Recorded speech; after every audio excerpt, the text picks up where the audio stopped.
Hi, Jen here from Jen Michelle Coaching, and today I want to talk about, is a man baiting you?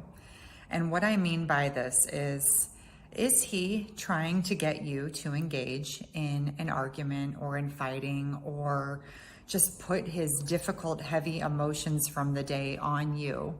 And are you able to recognize it, or do you get sucked into patterns and cycles that lead you into drama and conflict over and over again in your relationship? For those of you new to my channel, I would love to invite you to subscribe. I release a video weekly. So let's talk about how to know when you're being baited and what to do about it so you're not going into the same old cycles and patterns that you so want to break out of to create the level of love and intimacy that you desire. Number one, this requires staying very conscious to what's going on within your time and space. So if a man comes home from work or anything, right? Could be coming home from anything, and he is irritable and he starts to kind of peck and pick on you.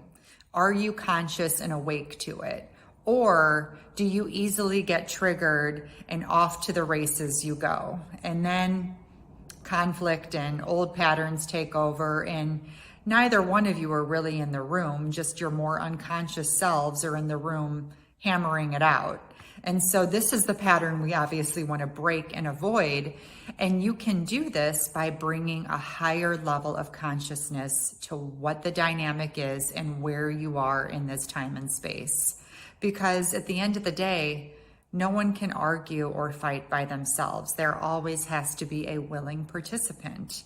So if a man is baiting you and is trying to pull you into conflict or disagreement or just taking his stuff out on you, if you're unconscious, sure, you're going to be able to easily get sucked into that. But if you can see it for what it is, then you have a real opportunity to rise above the problem and to invite him to look at himself and a higher level of processing his difficult emotions and dealing with the stuff in his life in a healthy way, because you're not just right there ready and willing to be a container for it. So this requires, in the moment, being able to be still before responding, creating a pause, creating an opportunity to just let him say it, or if he tries to pull you in, you always do this, you always do that. Just not being an active participant with it, which means pausing. This is the second piece I want to talk about, creating a pause, because everything fires so quickly that it's easy for us to just go straight into the old way. But if we slow ourselves down and we create this pause, there we find our opportunity. Do I need to respond to this? Do I need to speak to this? Can I just acknowledge how it feels to hear something that is negative or critical from my partner? That doesn't feel good to hear. That's hard to hear. I don't like that. Bringing an awareness to what was said, but not choosing to engage in it. Well, I did that because you always do X, or I had to do it that way, and going into either defensive mode, over explaining, trying to prove your point. It doesn't matter. It's not the time or space where someone is going to be open and receptive to anything, no matter how valid and supported your reason is. And so just choosing to soften, because the feminine energy truly is about timing, and understand when something's going to be heard and when it isn't. And so your ability to pause and to kind of find your footing before responding is going to be really, really critical. Number three, calling it out gently. And that can look like, I really don't want to argue with you. I'm here if there's anything that you want to share, yet I don't want to argue or speak to each other disrespectfully. Putting that out there and being committed to it. So maybe that means going into separate rooms. Maybe that means taking a walk and creating some time and space between the emotion and the impulse.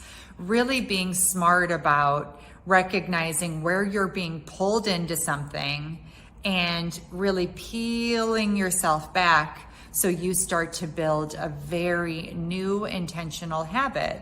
And what happens over time is, as you strengthen the new way of showing up and you feel so good because you kept your side of things clean and you're not in the mud with him flailing around in the same old sort of scenario, you're gonna feel so good about yourself, and it's gonna motivate you even more to go the new way and to just be this woman with a light heart who has a free and clear conscience because she's so proud and secure in the way in which she's showing up. This will transform a dynamic with a man who loves to sort of pick at you when he's having a bad day, because when there's not an active participant, he's got to go back and look at himself and figure it out. And this empowers him to come up with a good solution from a healthy space, because you've energetically conveyed that you're just not open to it. And this is just pure magic when done consistently and when you build this muscle within yourself. So I would love to hear how this lands for you and anything that may be coming up for you as you watch this. If you would like more of my content and just more about me, please go to my site at jenmichellecoaching.com. I have all of my programs there, as well as my free guide, Magnetic Sensitivity, where you can download that immediately and receive my newsletters. Have a beautiful week, and I'll talk with you all soon. Bye.